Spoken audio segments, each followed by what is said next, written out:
ഒന്ന് രാജാക്കന്മാർ അദ്ധ്യായം 6. ദേവാലയ നിർമ്മാണം. ഇസ്രായേൽ ജനം ഈജിപ്തിൽ നിന്ന് മോചിതരായതിൻ്റെ 180 വർഷം, അതായത് സോളമൻ്റെ 4-ാം ഭരണവർഷം 2-ാമത്തെ മാസമായ സീവിൽ അവൻ ദേവാലയത്തിൻ്റെ പണി ആരംഭിച്ചു. സോളമൻ കർത്താവിന് വേണ്ടി പണിയിച്ച ഭവനത്തിന് 60 മുഴം നീളവും 20 മുഴം വീതിയും 30 മുഴം ഉയരവും ഉണ്ടായിരുന്നു. ദേവാലയത്തിൻ്റെ മുൻഭാഗത്ത് 10 മുഴം ഉയരവും ആലയത്തിൻ്റെ വീതിക്കൊപ്പം 20 മുഴം നീളവുമുള്ള ഒരു പൂമുഖം ഉണ്ടായിരുന്നു. ദേവാലയ ഭിത്തിയിൽ പുറത്തേക്ക് വീതി കുറഞ്ഞു വരുന്ന ജനലുകൾ ഉണ്ടായിരുന്നു. ശ്രീകോവിലടക്കം ദേവാലയത്തിൻ്റെ ചുറ്റുമുള്ള ഭിത്തികളോട് ചേർന്ന് തട്ടുകളായി മുറികൾ നിർമ്മിച്ചു. താഴത്തെ നിലയ്ക്ക് 5 മുഴവും നടുവിലത്തേതിന് 6 മുഴവും മുകളിലത്തേതിന് 7 മുഴവും വീതിയുണ്ടായിരുന്നു. തുലാങ്ങൾ ദേവാലയ ഭിത്തിയിൽ തുളച്ചു കടക്കാതിരിക്കാൻ ആലയത്തിന് പുറമെ ഭിത്തികളിൽ ഗളം നിർമ്മിച്ച് അവ ഘടിപ്പിച്ചു. നേരത്തെ ചെത്തിമിനുക്കിയ കല്ലുകളായിരുന്നതുകൊണ്ട് പണി നടക്കുന്ന സമയത്ത് മഴുവിൻ്റെയോ ചുറ്റികയുടെയോ മറ്റ് ഇരുമ്പായുധങ്ങളുടെയോ ശബ്ദം ദേവാലയത്തിൽ കേട്ടിരുന്നില്ല. താഴത്തെ നിലയുടെ വാതിൽ ദേവാലയത്തിൻ്റെ തെക്കുവശത്തായിരുന്നു. ഗോവണിയിലൂടെ നടുവിലത്തെ നിലയിലേക്കും അവിടെ നിന്ന് മൂന്നാമത്തേതിലേക്കും മാർഗമുണ്ടായിരുന്നു. ഇങ്ങനെ അവൻ ദേവാലയം പണി തീർത്തു. ദേവദാരുവിൻ്റെ പലകയും തുലാങ്ങളും കൊണ്ടാണ് മച്ചുണ്ടാക്കിയത്. തട്ടുകൾ പണിയിച്ചത് ആലയത്തിന് ചുറ്റും 5 മുഴം ഉയരത്തിലാണ്.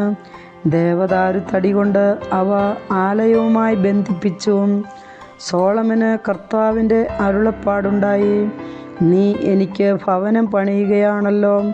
എൻ്റെ ചട്ടങ്ങൾ ആചരിച്ചും എൻ്റെ അനുശാസനങ്ങൾ അനുസരിച്ചും എൻ്റെ കൽപ്പനകൾ പാലിച്ചും നടന്നാൽ ഞാൻ നിൻ്റെ പിതാവായ ദാവീദിനോട് ചെയ്ത വാഗ്ദാനം നിന്നിൽ നിറവേറ്റും. ഞാൻ ഇസ്രായേൽ മക്കളുടെ മധ്യേ വസിക്കും. എൻ്റെ ജനമായ ഇസ്രായേലിനെ ഞാൻ ഉപേക്ഷിക്കുകയില്ല. സോളമൻ ദേവാലയത്തിൻ്റെ പണി പൂർത്തിയാക്കി. അവൻ ദേവാലയ ഭിത്തികളുടെ ഉൾവശം തറ മുതൽ മുകളറ്റം വരെ ദേവദാരു പലക കൊണ്ട് പൊതിഞ്ഞു. തറയിൽ സരളമരപ്പലകകളും നിരത്തി. ദേവാലയത്തിൻ്റെ പിൻഭാഗത്തെ 20 മുഴം തറ മുതൽ മുകളറ്റം വരെ ദേവദാരു പലക കൊണ്ട് വേർതിരിച്ചു. അങ്ങനെയാണ് അതിവിശുദ്ധമായ ശ്രീകോവിൽ നിർമ്മിച്ചത്. ശ്രീകോവിലിൻ്റെ മുൻപിലുള്ള ദേവാലയ ഭാഗത്തിന് 40 മുഴമായിരുന്നു നീളം. ഫലങ്ങളും വിടർന്ന പുഷ്പങ്ങളും കൊത്തിയ ദേവദാരു പലക കൊണ്ട് ആലയത്തിൻ്റെ ഉൾവശം മുഴുവൻ പൊതിഞ്ഞിരുന്നു. എല്ലായിടത്തും ദേവദാരു പലകകൾ കല്ല് തെല്ലും ദൃശ്യമായിരുന്നില്ല. കർത്താവിൻ്റെ വാഗ്ദാന പേടകം സ്ഥാപിക്കുന്നതിന് ആലയത്തിൻ്റെ ഉള്ളിൽ ശ്രീകോവിൽ സജ്ജമാക്കി. അതിന് 20 മുഴം വീതം നീളവും വീതിയും ഉയരവും ഉണ്ടായിരുന്നു. അവനത് തങ്കം കൊണ്ട് പൊതിഞ്ഞു. ദേവദാരു കൊണ്ട് ബലിപീഠവും നിർമ്മിച്ചു.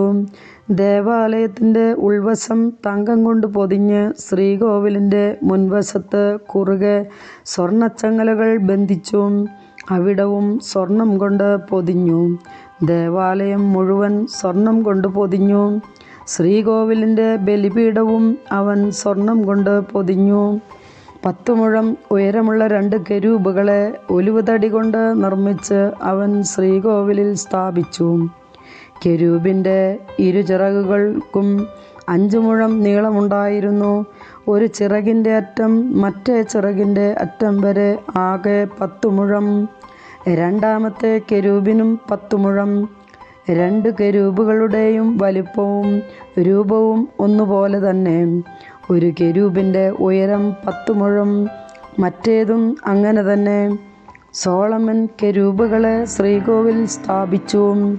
ഒരു കെരൂബിൻ്റെ ചിറക് ഒരു ചുമരിലും മറ്റേ കെരൂബിൻ്റെ ചിറക് മറു ചുമരിലും തൊട്ടിരിക്കത്തക്ക വിധം ചിറകുകൾ വിടർത്തിയാണ് സ്ഥാപിച്ചത്. മറ്റു 2 ചിറകുകൾ മധ്യത്തിൽ പരസ്പരം തൊട്ടിരുന്നു. അവൻ കെരൂബുകളെ സ്വർണം കൊണ്ട് പൊതിഞ്ഞു.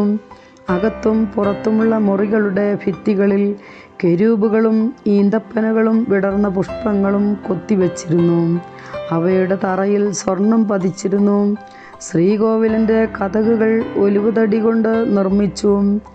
മേൽപ്പടിയും കട്ടിളക്കാലുകളും ചേർന്ന് ഒരു പഞ്ചഭുജമായി ഒലിവുതടിയിൽ തീർത്ത ഇരു കതകുകളിലും കെരൂബ്, ഈന്തപ്പന, വിടർന്ന പുഷ്പങ്ങൾ എന്നിവ കൊത്തി.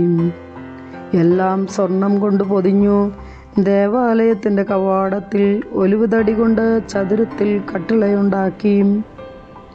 അതിൻ്റെ കതക് 2 സരളമരം കൊണ്ട് നിർമ്മിച്ചു. ഓരോന്നിനും ഈ 2 മടക്കുപാളിയുണ്ടായിരുന്നു. അവൻ അവയിൽ കെരൂബുകളും ഈന്തപ്പനകളും വിടർന്ന പുഷ്പങ്ങളും കൊത്തിച്ചു. അവയും കൊത്തുപണികളും സ്വർണം കൊണ്ട് പൊതിഞ്ഞു. അകത്തെ അങ്കണം ചെത്തിമിനുക്കിയ 3 നിര കല്ലും 1 നിര ദേവദാരു തടിയും കൊണ്ട് നിർമ്മിച്ചു. 4-ാം വർഷം സീവു മാസത്തിലാണ് ദേവാലയത്തിന് അടിസ്ഥാനമിട്ടത്. 11-ാം വർഷം 8-ാം മാസം, അതായത് ബൂൽ മാസം, ദേവാലയത്തിൻ്റെ എല്ലാ ഭാഗങ്ങളും യഥാവിധി പൂർത്തിയായി. അങ്ങനെ ദേവാലയ നിർമ്മാണത്തിന് 7 വർഷം വേണ്ടി വന്നു. കർത്താവിൻ്റെ വചനം.